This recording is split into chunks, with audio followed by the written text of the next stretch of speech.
Toda a glória a Jesus, é muito bom receber você aqui.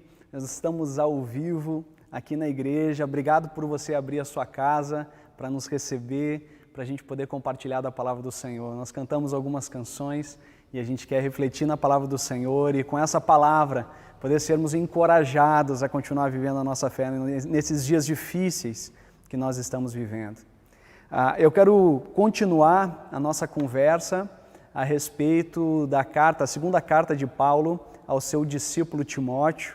É sobre isso que nós temos conversado, gastado tempo a respeito desse momento na caminhada do apóstolo Paulo, uma caminhada que durou anos, mas agora ele se vê já no final da sua vida, no final do seu ministério, e ele está dizendo algumas coisas imprescindíveis para o seu discípulo Timóteo, e essa palavra tem servido para nos encorajar também nos nossos dias de crise.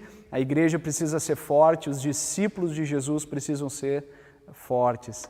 A pergunta que nós queremos responder nessa noite é essa: como podemos manter a unidade e o pertencimento ao outro com tantas diferenças que nos separam? Como podemos manter a unidade e o pertencimento ao outro com tantas diferenças que nos separam? Fique conosco, presta atenção no que Deus quer falar com você nessa noite. Quero compartilhar a palavra de 2 Timóteo, capítulo 2, versos 15 e seguintes. A palavra do Senhor diz assim: procure apresentar-se a Deus aprovado, como obreiro que não tem do que se envergonhar, que maneja corretamente a palavra da verdade. Evite as controvérsias inúteis e profanas, pois os que se dão a isso prosseguem cada vez mais para a impiedade. O ensino deles alastra como câncer. Entre eles estão Himeneu e Fileto. Estes se desviaram da verdade, dizendo que a ressurreição já aconteceu, e assim alguns pervertem a fé. Entretanto, o firme fundamento de Deus permanece inabalável e selado com essa inscrição: o Senhor conhece quem lhe pertence. E afaste-se da iniquidade todo aquele que confessa o nome do Senhor. Numa casa grande há vasos não apenas de ouro e prata, mas também de madeira e barro, alguns para fins honrosos, outros para fins desonrosos. Se alguém se purificar dessas coisas, será vaso para a honra, santificado, útil para o Senhor e preparado para toda boa obra. Fuja dos desejos malignos da juventude e siga a justiça, a fé, o amor e a paz, juntamente com os que de coração puro invocam o Senhor. Evite as controvérsias tolas e fúteis, pois vocês sabem que acabam em brigas. Ao servo do Senhor não convém brigar, mas sim ser amável para com todos, apto para ensinar, paciente. Deve corrigir com mansidão os que se lhe opõem, na esperança de que Deus lhes conceda o arrependimento, levando-os ao conhecimento da verdade. Ele termina, verso 26, para que assim voltem à sobriedade e escapem da armadilha do diabo, que os aprisionou para fazerem a sua vontade. Essa é a palavra do Senhor, palavra que nós queremos refletir juntos nessa noite. Obviamente, eu não vou conseguir abarcar todo esse texto riquíssimo. E antes de começar, hoje eu quero dizer para você que a partir do verso 22 tem muitas implicações práticas para a nossa postura interna e no relacionamento com outras pessoas em tempos de crise para manter a unidade. Não vamos conseguir falar sobre isso. Não se atenha a isso agora, presta atenção na mensagem que eu tenho para compartilhar com você, mas depois você pode refletir durante a semana nesse texto do verso 22 até o verso 26, muitas implicações práticas para mantermos a unidade. Mas antes de abarcar o texto todo, nós vivemos tempos, momentos conflituosos, momentos tensos. E na igreja primitiva não era diferente. Na igreja primitiva existiam muitas tensões.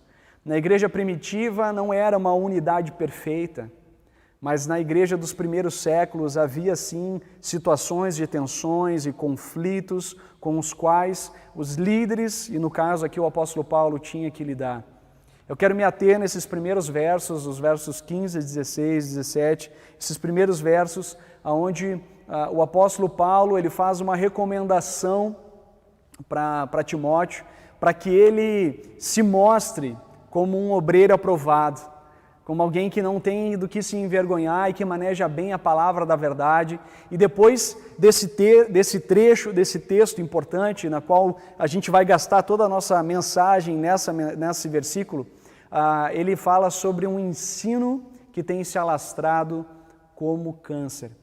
Então esse escopo desse verso inicial é o conselho do apóstolo Paulo para Timóteo, para combater algumas tensões que eles viviam naquele período. Por isso, o apóstolo Paulo aqui, ele tinha pelo menos duas tensões grandes na igreja que estava nascendo. A primeira delas, que não é o que o texto trata aqui, a primeira delas são os judaizantes.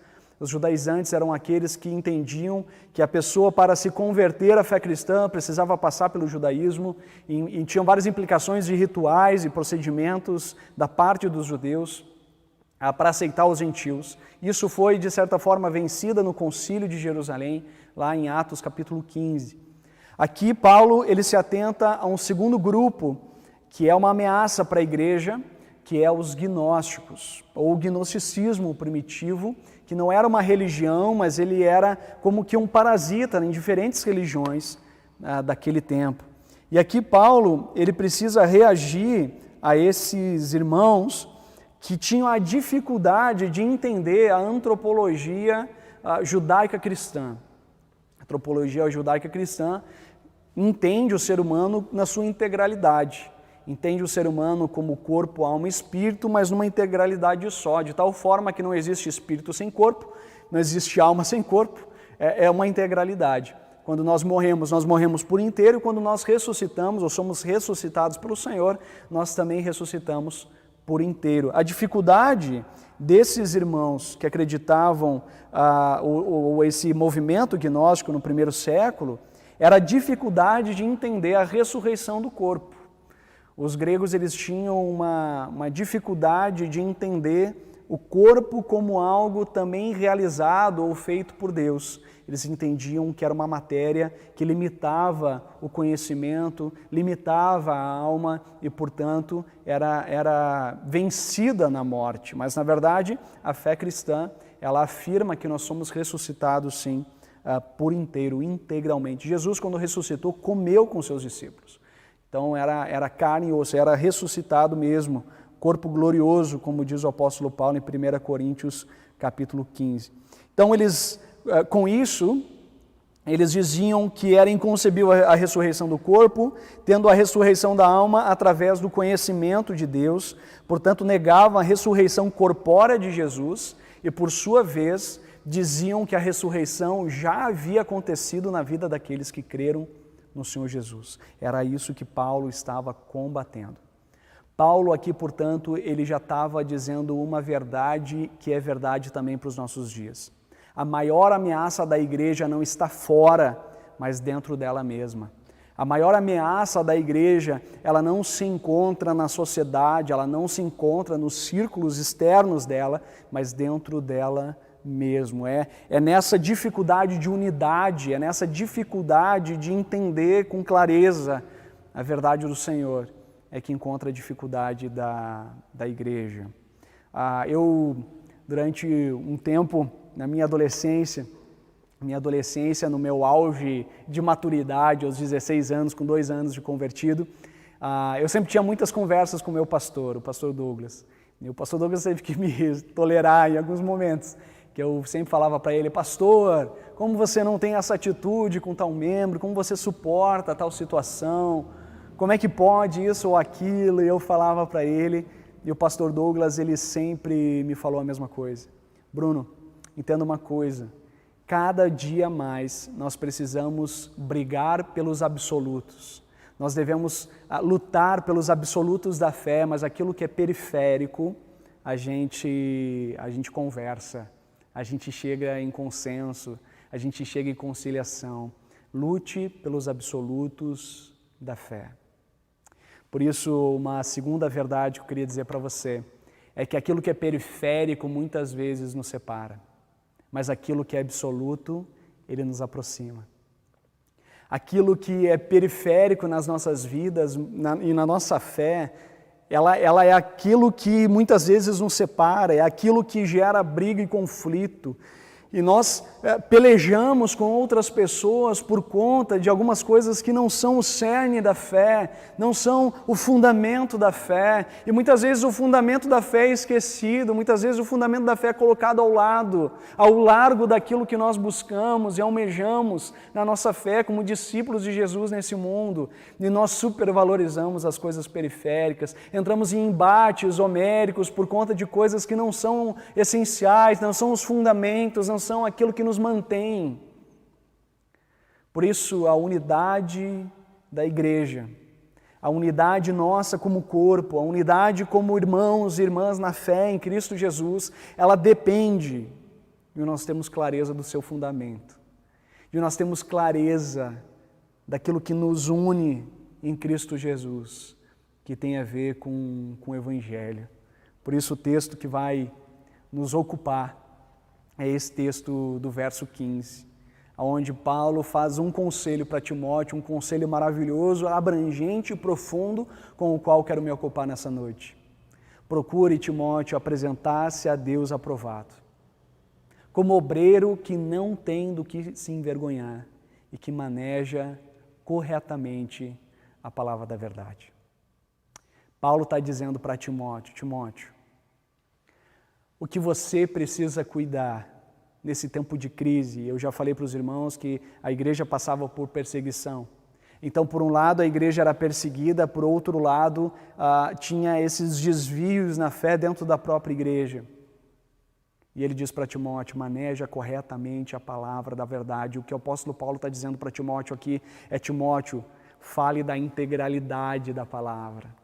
Fala da palavra, do cerne da palavra. Não deixa manejar aqui, tem a ver com navalha, é um corte de uma estrada. Ele está falando aqui, olha Timóteo, aquilo que realmente faz o diferencial para a igreja, aquilo que une a igreja, aquilo que faz a igreja pulsar da maneira correta nos dias nos quais nós estamos vivendo, dias sombrios. Depende do teu manejar a palavra da verdade. É sobre isso que nós vamos compartilhar com você. E essa é a primeira palavra que eu quero compartilhar com você. Na verdade, essa palavra é ser só esse ponto. Normalmente eu prego em vários pontos. Essa pregação eu vou fazer nesse ponto só. A centralidade do Evangelho.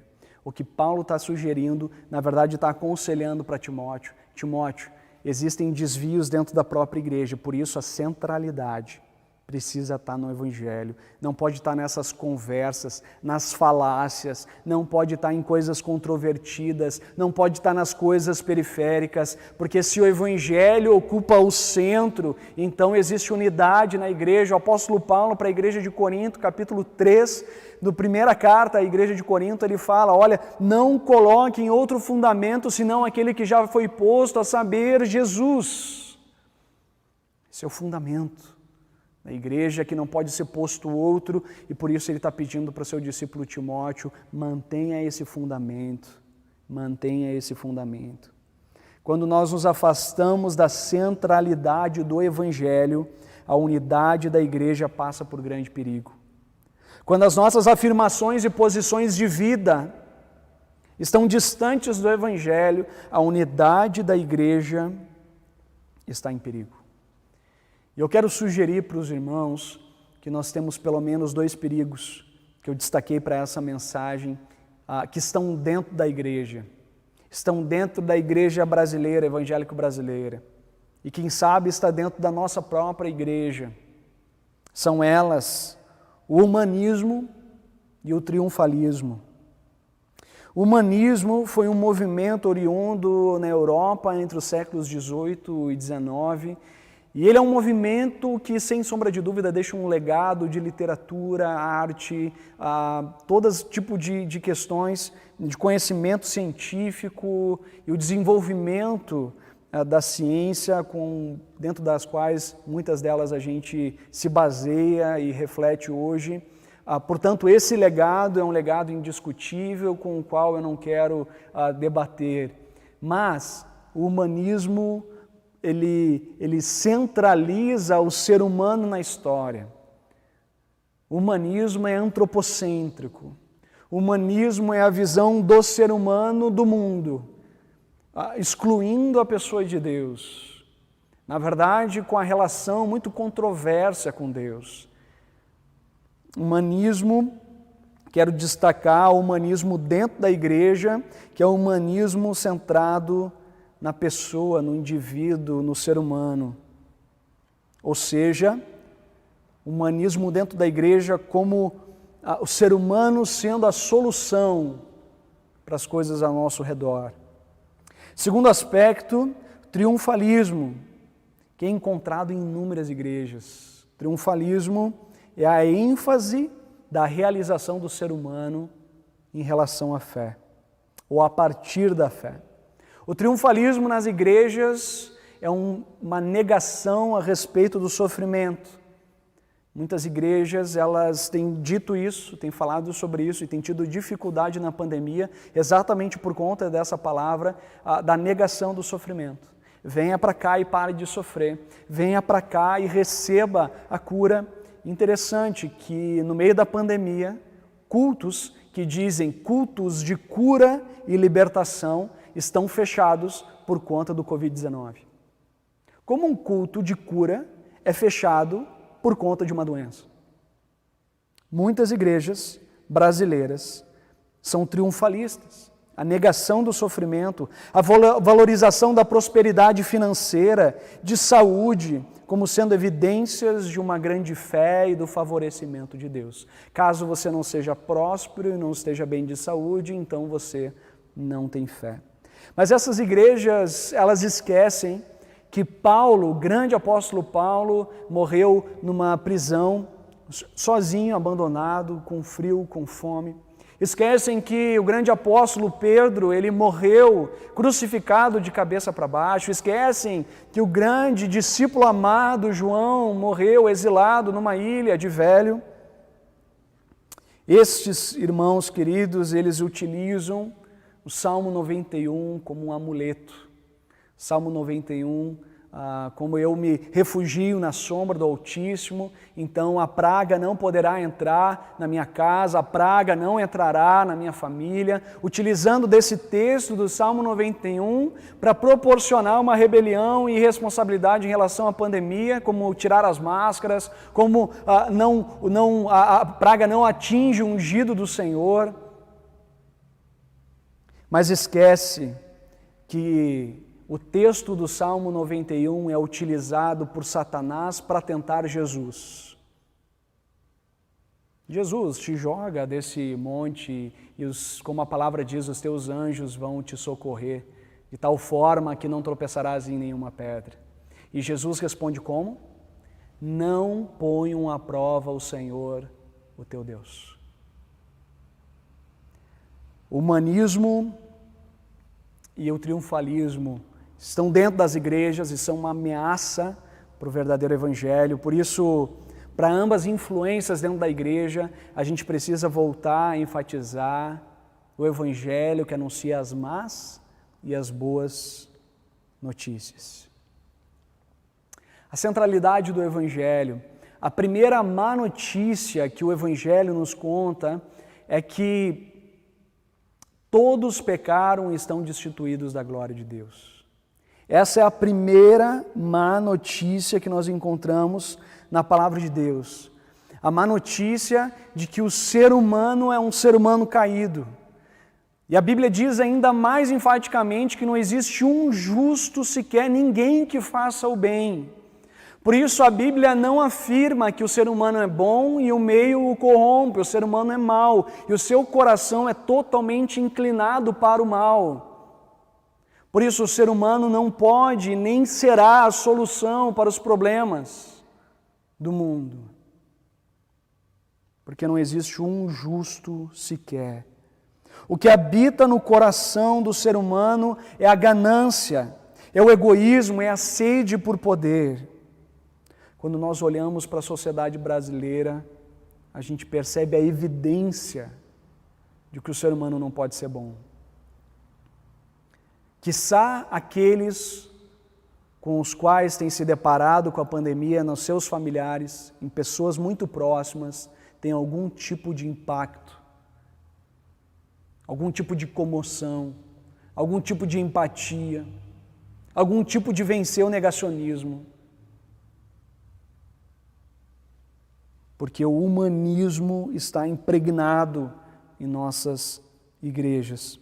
A solução não está no ser humano. Segunda má notícia é que o salário do pecado é a morte. O salário do pecado é a morte. Com o avanço da tecnologia, em relação à medicina, às técnicas de tratamento, os medicamentos avançados, o afastamento do sofrimento para casas geriátricas, para os hospitais, tem tirado pouco a pouco a realidade da morte do nosso ciclo.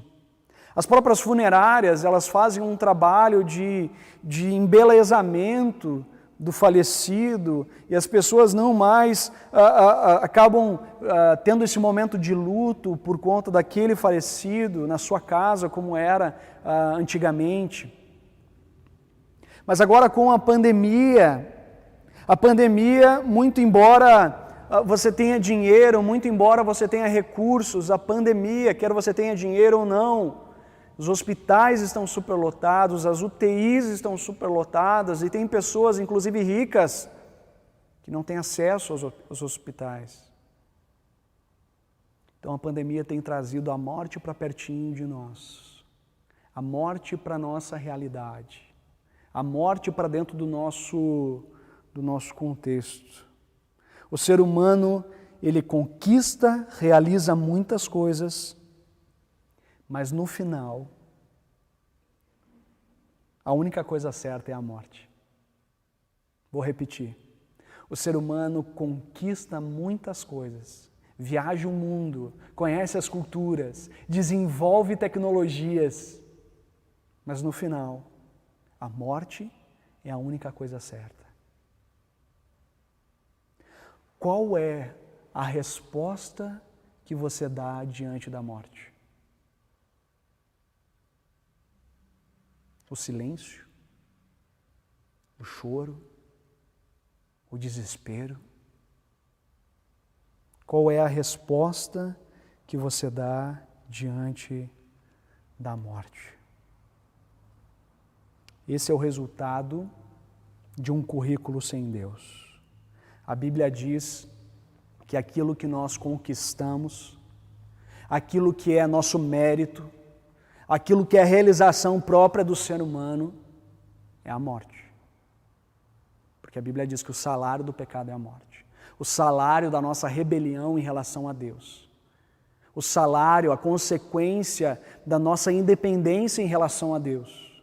Ao abismo que o pecado gerou entre nós e Deus, é a morte. Essa é a única coisa certa na vida daquele que crê em Jesus e na vida daquele que não crê em Jesus. E a morte está muito evidente nos nossos dias. Mais de 300 mil pessoas perderam a vida com Covid-19 no Brasil. A morte é real. E o que você responde diante da morte? Essas são duas péssimas notícias. A notícia primeira era que nós pecamos, nós nos rebelamos contra Deus e, portanto, nós estamos afastados da sua presença. E a segunda péssima notícia é que o resultado disso é a morte. Não existe esperança, não existe alternativa para o ser humano. Você pode fazer quantas faculdades você quiser, você pode fazer experimentos, você pode rechear sua conta bancária, você pode viajar o mundo e conhecer as culturas e nações. Mas todos nós somos iguais no cemitério. Todos nós. Não vi um defunto diferente. Todos nós somos iguais. A morte é para todas as pessoas. Mas você quer saber a boa notícia? Eu quero trazer uma boa notícia para você. E a primeira boa notícia é que Deus demonstra o seu amor por nós. Ele evidencia o seu amor por nós. A Bíblia diz que Deus ele não fica recluso. Deus ele não fica esperando o ser humano ir até Ele. Deus não fica esperando um lampejo intelectual ou um lampejo de sensibilidade do ser humano em relação a Deus, mas Ele demonstra o seu amor por nós. Cristo morreu em nosso favor, quando ainda éramos pecadores, enquanto ainda éramos cegos, enquanto ainda não compreendíamos, Ele veio e Ele veio para morrer no nosso lugar, Ele veio para tomar a nossa dor, Ele veio para sofrer a nossa morte, Ele veio tomar sobre si a totalidade da nossa culpa e do nosso pecado.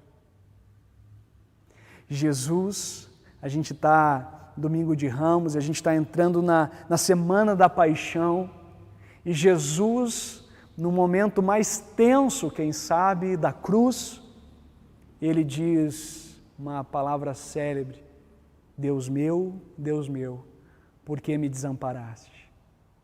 Esse grito de angústia do coração de Jesus, é Ele assumindo sobre Ele, sobre os seus ombros, sobre a sua pessoa, o meu pecado, o teu pecado e o pecado de toda a humanidade, caindo sobre Ele, por meio da sua morte, nós podemos experimentar a vida. Nós podemos experimentar a vida. Primeira ótima notícia, isso eu quero deixar registrado para você. A solução de Deus não é uma aspirina. A solução de Deus não é uma vacina. A solução de Deus não é algo passageiro. A solução de Deus é algo profundo e radical. A solução de Deus é a salvação eterna do ser humano. Porque quer você vença essa pandemia ou não, um dia você enfrentará a morte. E Deus quer te dar vida e vida eterna. Uma pergunta que muitas pessoas têm se feito nesse tempo: como Deus, sendo bom, permite tanto sofrimento? Como Deus, sendo bom, permite tanto sofrimento? Primeira coisa que a gente precisa compreender é que nós enfrentamos a consequência da queda, a consequência da nossa rebelião em relação a Deus. Deus nunca quis a morte do ser humano. Deus nos fez a sua imagem e semelhança e colocou em nós esse anseio pela eternidade, mas como um ato de misericórdia, Ele teve que expulsar o ser humano da sua presença, porque se Ele não o fizesse, o ser humano ia viver eternamente nesse estado de sofrência na qual nós estamos. Por isso o ato de misericórdia foi dar uma solução cabível, que é o resgate do ser humano todo, para si mesmo, para o próprio Senhor. Ele entregou o seu próprio Filho para nos dar vida. A palavra de Jesus diz: eu lhes disse essas coisas para que em mim tenham paz. Nesse mundo vocês vão passar por aflições, contudo tenham ânimo. Eu venci o mundo. O próprio Jesus, Ele coloca essa realidade da aflição e do sofrimento. O próprio Jesus não exclui a realidade do sofrimento das nossas vidas. O próprio Jesus, Ele não coloca para os seus discípulos: olha, à medida que vocês me seguirem, sofrimento algum alcançará vocês. Morte não chegará na sua casa, enfermidade não chegará aos seus parentes. Jesus nunca disse isso.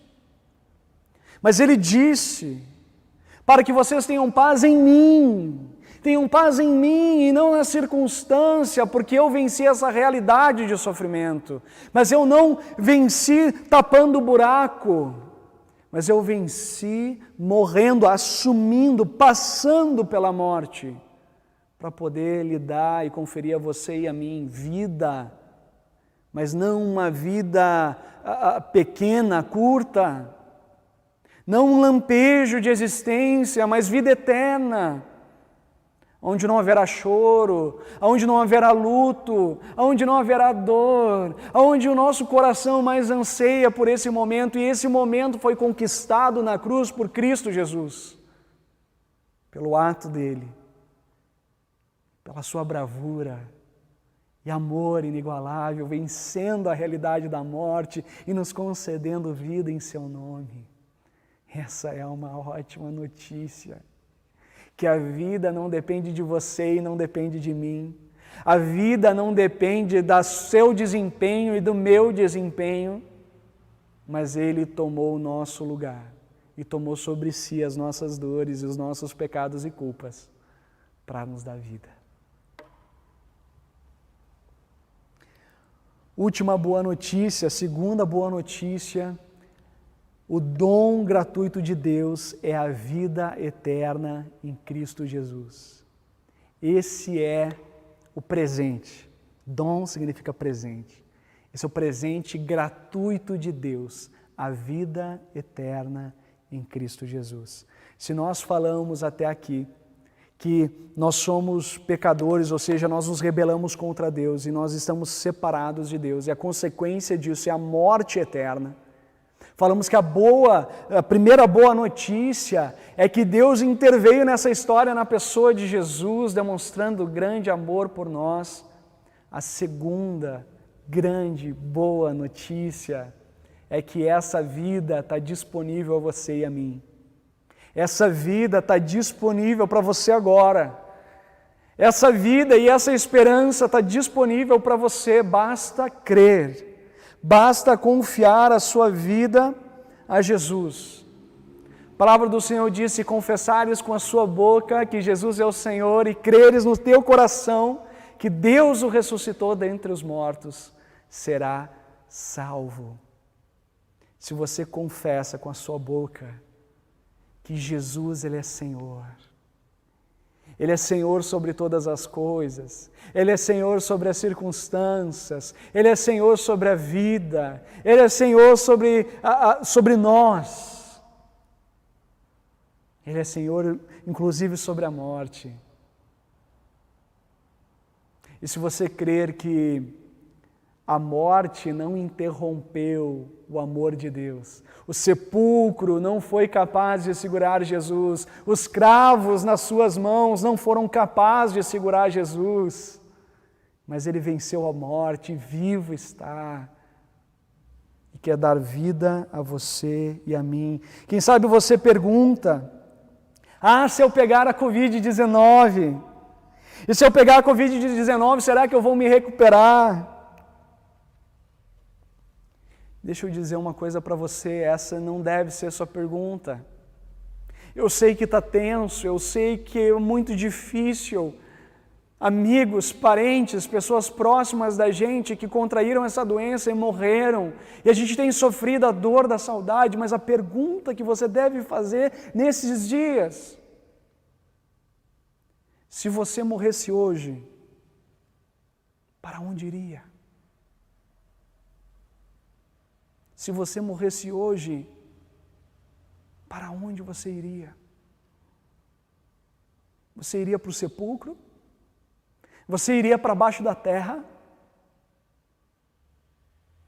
Ou você estaria guardado nos braços do Pai Eterno, desfrutando do banquete celestial, num lugar onde a dor não atinge mais, onde o sofrimento não tem lugar, onde o luto não se ouvirá, onde o ódio não vai estar nem no dicionário, porque o amor vai reinar, porque a gentileza, porque a bondade, porque nós vamos estar repletos da presença de Deus e nós vamos conhecer Ele assim como nós somos conhecidos por Ele.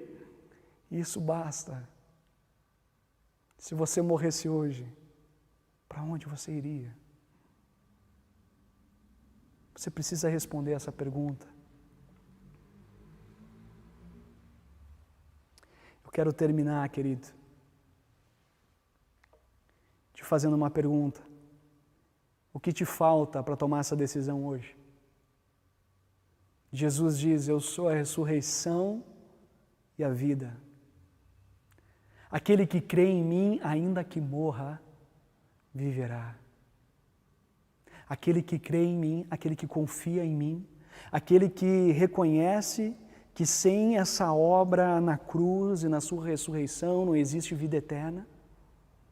aquele que reconhece que é pecador e que está afastado desse amor, mas que a sua alma anseia por esse amor perfeito que nos dá vida, agora e no porvir. O que te falta para tomar a decisão hoje? A pergunta não é se você vai pegar o Covid-19. A pergunta não é se você pegar, se você vai se recuperar. A pergunta é, se você morrer hoje, para onde você vai? Quero orar com você. Feche os seus olhos. Senhor, eu quero orar com essas pessoas que estão nos assistindo agora. Essas pessoas que foram agora, Pai, exposta ao Teu Evangelho, essa palavra da verdade, cujo conselho de Paulo era para Timóteo, cujo conselho de Paulo é para nós hoje.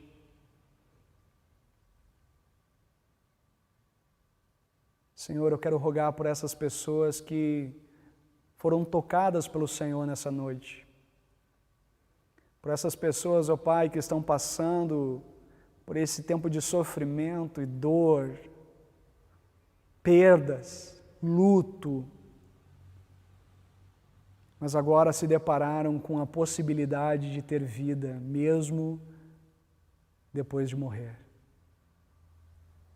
E uma vida que não pode ser tirada, uma vida que não pode ser destruída, uma vida que não pode ser terminada, porque foi conquistada por Ti e está guardada em Ti.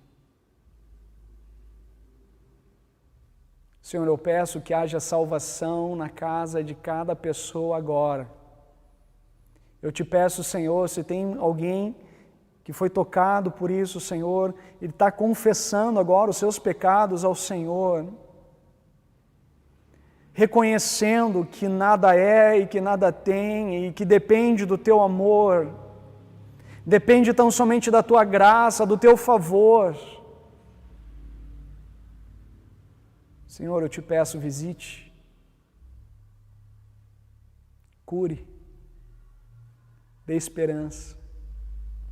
Eu te peço, Senhor Jesus, em Teu nome, visite essa casa, toque essa vida, encha o coração de esperança, dê e conceda agora, em nome de Jesus, a vida eterna.